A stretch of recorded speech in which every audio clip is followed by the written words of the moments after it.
soalan. Pandangan tentang Ustaz tentang kuil dengan tokong haram ni.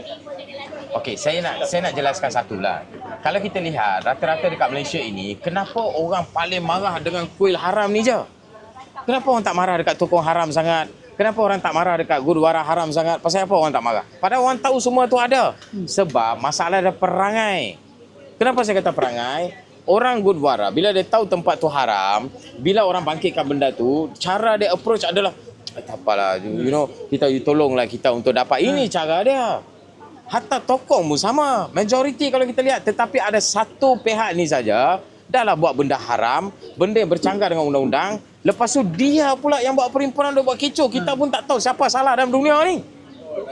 Do you get the point? Sebab itu rakyat Malaysia, dia punya kebangkitan terhadap kuil haram itu jauh lebih tinggi daripada rumah ibadat lain.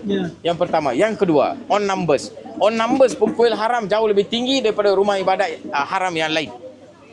Ini fakta. Sepatutnya ahli politik di kalangan saya nak bagi peringatan lah. Kalau you orang betul-betul punya pemimpin untuk kaum you orang, you patut didik kaum you untuk jadi orang yang bertamadun. Kalau, dan saya nak bagi tahu dekat masyarakat India lah, kalau you pilih pemimpin you pun tak bertamadun, itu yang you orang pun jadi macam ni. Pemimpin punya otak ni masalah ni. Pemimpin-pemimpin di kalangan masyarakat India, mereka punya otak ada problem. Dia sepatutnya kita, kalau kita ada pemimpin patut ajar benda baik ke ajar benda jahat? Benda baik lah. Patut ajar benda baik lah. Betul ke tak? Kalau dia nampak anak buah dia buat benda tak betul, patut dia buat apa? Dia pergi tegur. Bukan dia yang tolong bagi kipah lagi.